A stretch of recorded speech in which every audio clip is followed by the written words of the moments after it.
नमस्कार दोस्तों, खोट्ठा क्लास में आप सभी का बहुत बहुत स्वागत है। सीजीएल के लिए खोट्ठा का प्रैक्टिस सेट हम लोग कर रहे हैं, जिसमें से हम लोगों ने अभी तक 9 सेट कंप्लीट कर लिया है। आज हम लोग 10वां सेट करने जा रहे हैं। सीजीएल के साथ उत्पाद सिपाही, एलडीसी और जो भी जेएसएससी द्वारा एग्ज़ाम अनाउंस किया गया है, सभी का सिलेबस यहाँ पे कंप्लीट हम लोग करेंगे। कुछ वीडियोस अपलोड हो भी चुके हैं और बाकी जो बचा हुआ है वो भी जल्दी ही अपलोड होगा। अभी तक आप लोगों ने सब्सक्राइब नहीं किया है तो कर लीजिए। खोट्ठा क्लास का टेलीग्राम चैनल भी है, जिसका लिंक डिस्क्रिप्शन में डाल दिया जाएगा। आप वहाँ ज्वाइन कर लीजिए, आपको वहाँ पे लेटेस्ट न्यूज़ एंड नोटिफिकेशन मिलेंगे। सभी एग्ज़ाम का अकॉर्डिंग टू सिलेबस प्लेलिस्ट में अवेलेबल है, शेयर कर दिया गया है। आपको सिंपली प्लेलिस्ट पे जाना है और अपना वीडियो देखना है। ठीक है, हम चलते हैं, आज का सेशन शुरू करते हैं। देखते हैं पहला सवाल क्या है।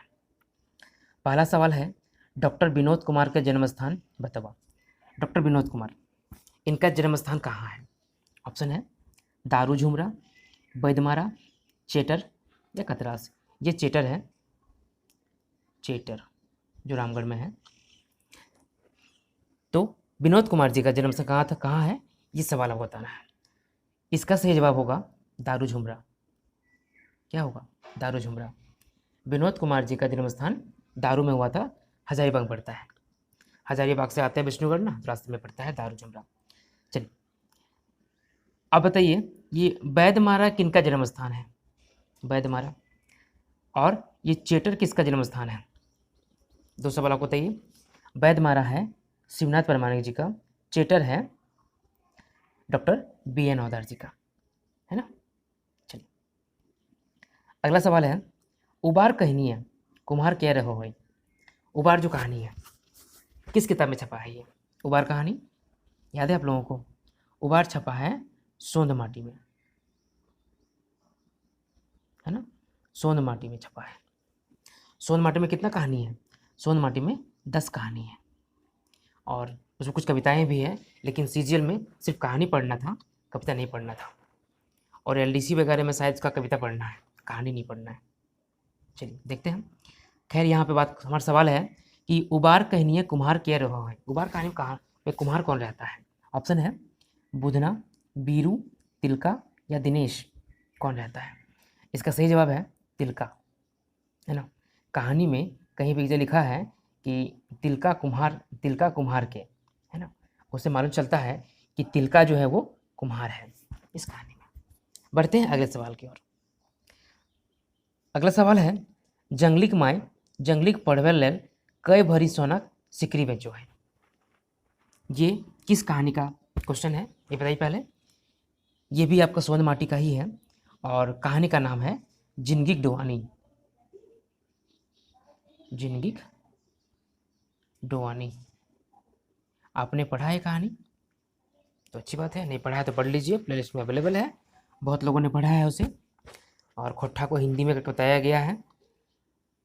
तो इसका ऑप्शन क्या क्या आपके सामने है? इसका ऑप्शन है 2 भरी, 3 भरी, 4 भरी या 1 भरी। कितना का सोना बेची थी वो? सोना का सिकरी, गले का हार होता है ना मोटा वाला, वो होता है सिकरी। ठीक है, 1 भरी कितना होता है? 1 भरी इक्वल टू होता है 10 ग्राम। तो 2 भरी कितना हो गया? 20 ग्राम हो गया। अभी 1 ग्राम 10 ग्राम सोना का दाम कितना है? लगभग 35 से 40 हज़ार है। मुझे आंकड़ा याद नहीं है, ऐसा ही कुछ है। तो इसका जवाब क्या होगा? इसका सही जवाब होगा 2 भरी। 1 नंबर सवाल क्वेश्चन 2 भरी। जंगली की माँ जो है जंगली को पढ़ाने के लिए 2 भरी सोना का सिकली बेचती है। अगला सवाल है, डोवानी माने की हो है। डोवानी ऑप्शन है हंसना, कांदना, बतियाना या ये सब है। ऑप्शन क्या होगा?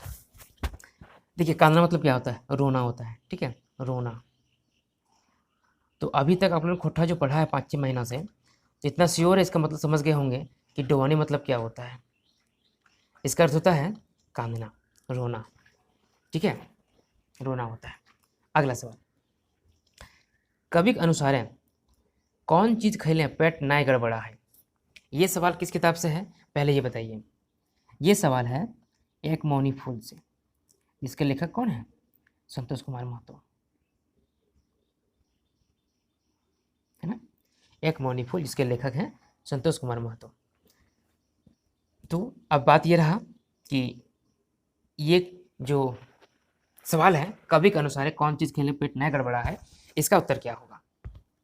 ऑप्शन आलू चॉप, पकौड़ी, पूड़ी तरकारी या बैगन पोड़ा। बैगन पोड़ा है ना, इसका सही जवाब क्या होगा? बैगन पोड़ा। एक मौनी फूल में एक कविता है बैगन पोड़ा नाम से, वो पढ़िए, आपको समझ में आ जाएगा। अगला सवाल, नित गज गज काहे करे मोके, ई कैसन कविता लगे? नित गज गज काहे करे मोके, कैसन कविता लगे? सामाजिक, धार्मिक, पारिवारिक या ई सभे? देखिए, सब जब सवाल का जवाब ना ई सभे नहीं होता है, कहीं कहीं ये आपको घुमाने के लिए भी दे देता है।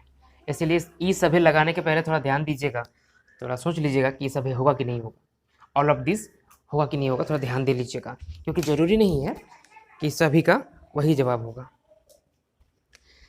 ये जो सवाल है नित गज गज काहे करे मोके, ये एक मौनी फूल का ही लिखा हुआ है, ठीक है, जिसका सही जवाब होगा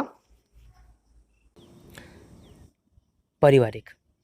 ठीक है, ये जो है ना एक पारिवारिक कविता है, एक परिवार फैमिली की बात करता है इसमें, इसमें आपस में कुछ बातें होती हैं, ठीक है, उसी का है नित गज गज काहे करे मोके। आप एक कविता पढ़िए, आपको सब समझ में आएगा, अभी मैं नहीं बताऊंगा। गधा के बाप कहे हतक, गधा के बाप कहे हतक कौन किताबें छपल है? ये भी एक कविता है, गधा को बाप बोलना होगा, ये किस कविता में, किस किताब में छपा हुआ है? ऑप्शन क्या क्या है आपके सामने? आखिक गीत, एक मौनी फूल, पैदेखंडी, एक पथिया डोंगल महुआ। ये पैदेखंडी का बोल सकते हैं कि खोट्टा काटे पैदेखंडी, ठीक है, यह शॉर्ट में लिखा गया है। तो इस सवाल की जवाब क्या होगा? गधा के बाप कहे हतक कौन किताब में छपा हुआ है? ये भी छपा हुआ है एक मौनी फूल में। किसमें? एक मौनी फूल में, है ना, इसके लेखक हैं संतोष कुमार महतो। आगे बढ़ते हैं अगले सवाल की ओर। राम नारायण सिंह का जन्म बतवा। राम नारायण सिंह का जन्म कब हुआ था, ये बताना है आपको। उसके पहले ये बताइए कि इनका जिक्र किस में आया है, किस किताब में आया, किस पाठ में आया है राम नारायण सिंह का? ये जीवनी में है। किस में है? जीवनी में। जीवनी सेक्शन में इनका पढ़ना था हम लोगों को। तो बताना है कि इनका जन्म स्थान, जन्म कब हुआ था, डेट ऑफ बर्थ क्या है, इनका जन्म कब हुआ था, ठीक है। ऑप्शन क्या क्या है? 19 दिसंबर 1885, 20 अगस्त 1880, 13 जनवरी 1888 और 19 दिसंबर 1892, ठीक है। यहाँ थोड़ा सा ऑप्शन चेंज होगा एक दिन का, कहीं कहीं जो है ना ऑप्शन आपको दिया रहेगा 18 दिसंबर 1885, ठीक है। मतलब हालांकि इसका इस क्वेश्चन में सही जवाब होगा ये एक नंबर वाला, लेकिन अगर कहीं ये दिया रहे तो ये भी सही होता है, क्योंकि तो थोड़ा सा कन्फ्यूज़न इसमें है। किताब में ये दिया है, ऑप्शन में ये दिया है, तो आप अगर ये मिलता है तो ठीक है, नहीं तो ये कर सकते हैं, ठीक है। चलिए आगे बढ़ते हैं। अगला सवाल है, बिसुन के बिहा पर कितना रुपया मिलने हल? बिसुन के, अब बताइए ये क्वेश्चन किस पार्ट से है, ये सवाल किस पार्ट से है वो बताइए। बिसुन का जिक्र इसमें आया है सोंद माटी में, ठीक है, सोंद माटी में है। कौन से पार्ट में है? पार्ट का नाम क्या है आप जानते हैं? मलकी बहू। मलकी बहू, बहुत कुछ आपको याद आ गया होगा ना, दहेज, फटफटिया गाड़ी, है ना, दूसरा शादी। चलिए, तो यहाँ पर बिसुन सवाल हमारा क्या है, बिसुन के बिहा पर कितना रुपया मिलने हल? 50,000, 40,000, 60,000 या 30,000? इसका सही जवाब होगा 40,000। क्या होगा? 40,000। चलिए अगला सवाल क्या देखते हैं हम लोग।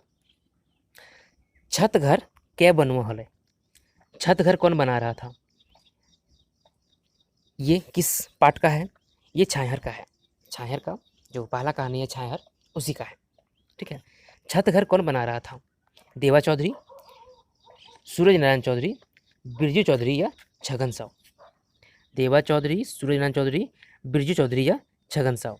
इन चारों में से छत घर कौन बना रहा था जहाँ से काम करके रोहन और सोहन मोहन क्या था दोनों लौट रहे थे? तो इसका जवाब होगा, सही जवाब बी नंबर, 2 नंबर, सूरज नारायण चौधरी।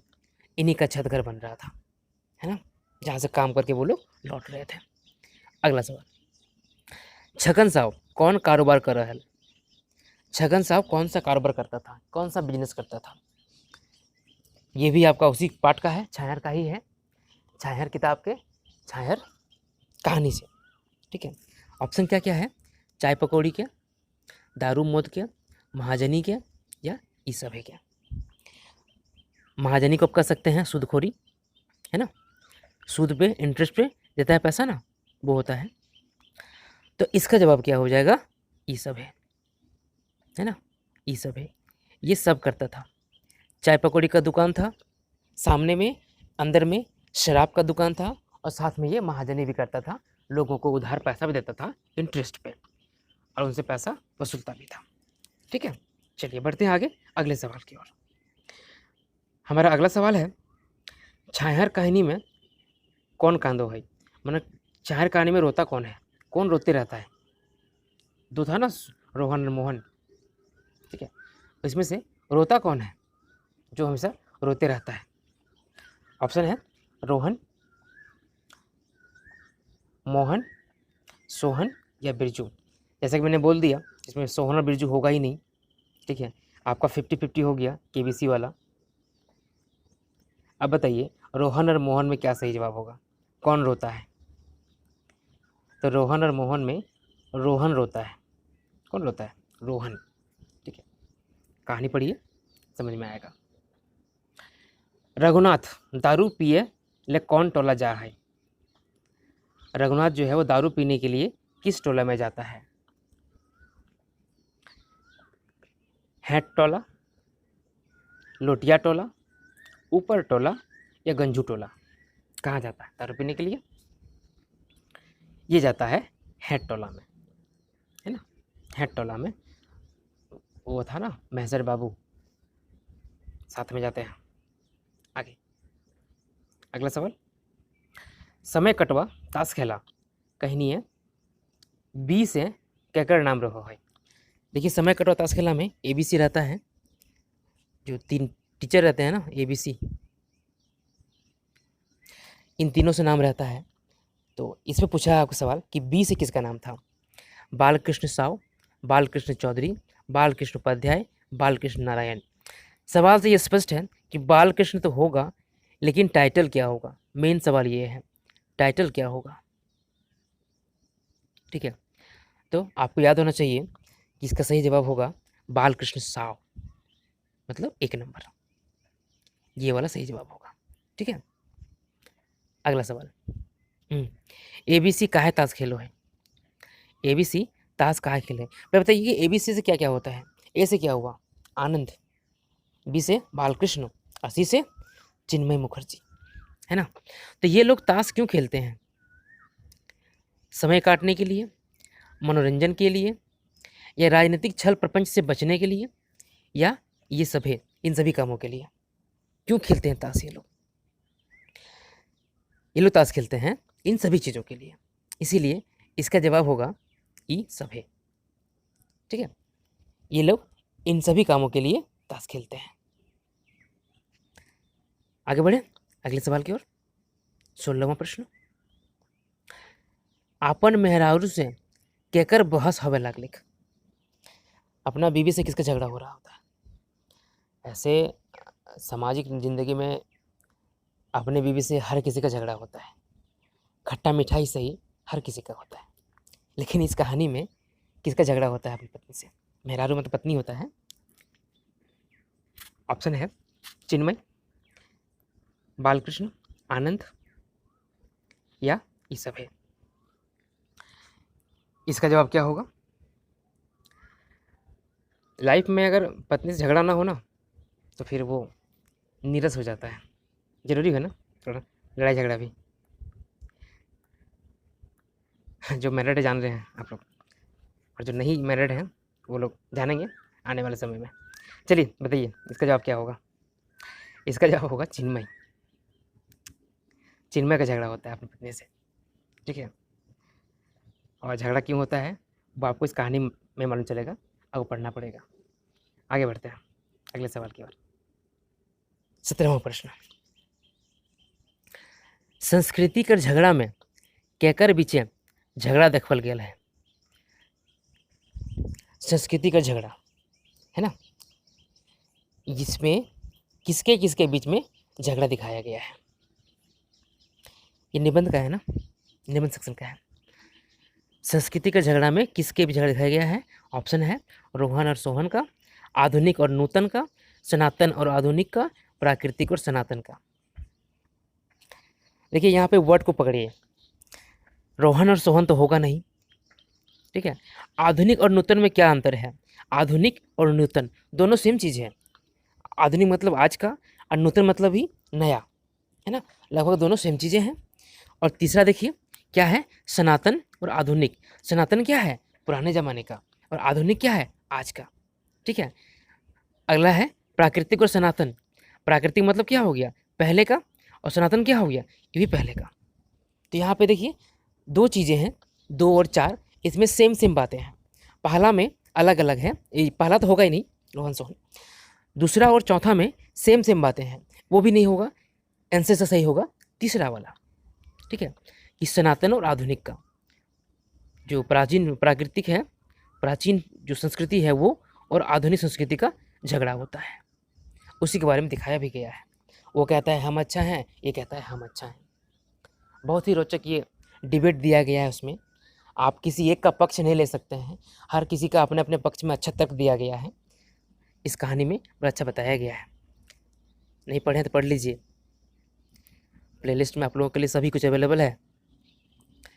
अगला सवाल, नवा पीढ़ी संस्कृति प्रतीक के रूप है, कि नवा पीढ़ी जो संस्कृति है वो किसके प्रतीक के रूप में है। नवा पीढ़ी का संस्कृति, न्यू जनरेशन का संस्कृति जो है वो किसके प्रतीक के रूप में है। आर्य संस्कृति का, पश्चिम संस्कृति का, ज्ञान विज्ञान के संस्कृति का, या ये सभी, इन सभी का। नवा पीढ़ी संस्कृति, इसमें सही जवाब 4 होना चाहिए। अगर आपको कुछ लगता है चेंज इसमें तो कमेंट कीजिएगा। ये क्वेश्चन थोड़ा स्टार मार्क लो हो गया, ठीक है। मेरे ख्याल से ये 4 होना चाहिए, लेकिन अगर आपको कुछ चेंज लगता है तो बता दीजिएगा। चलिए आगे बढ़ते हैं अगले सवाल की ओर। हरखू कौन कहानी पात्र ला गई। हरखू किस कहानी का पात्र है, किस में ये आया है हरखू। ऑप्शन, नामा छोड़ जमींदार, माई के लोर, हम जीजब कैसे, चोर डकैत और लुटेरा। बताइए इसका सही जवाब क्या होगा। हरखू किस कहानी का पात्र है। तो हरखू जो है वो चोर डकैत और लुटेरा कहानी का पात्र है। चोर रहता है ना, जेल जाता है, वहाँ से लौट के आता है, फिर अच्छा आदमी बनता है, ये पूरा कहानी है इसमें। 4 नंबर सही जवाब। अगला सवाल है जो आज के क्लास का आखिरी सवाल होगा, इसमें 20 क्वेश्चन ही सेट किया गया है। हरखू घाट से, हरखू के घाट से की निकलो है, मतलब हरखू के घर से क्या निकलता है। बिजली की मशीन, सिंचाई पंप, बिजली की तार, या ये सभी। मैंने पहले कहा था कि हर सवाल का जवाब ये सभी नहीं होता है, ठीक है। जो इस कहानी को नहीं पढ़े हैं वो पहले देखेंगे ये सब है, पहले टिक मारो 4 नंबर, लेकिन वो गलत हो जाएगा, है ना, ध्यान से मरना है इसको। इसका सही जवाब होगा 3 नंबर, बिजली का तार, है ना। हरखू के घर से बिजली का तार निकलता है, ठीक है। चलिए ये था आज का सेशन। Thanks for watching.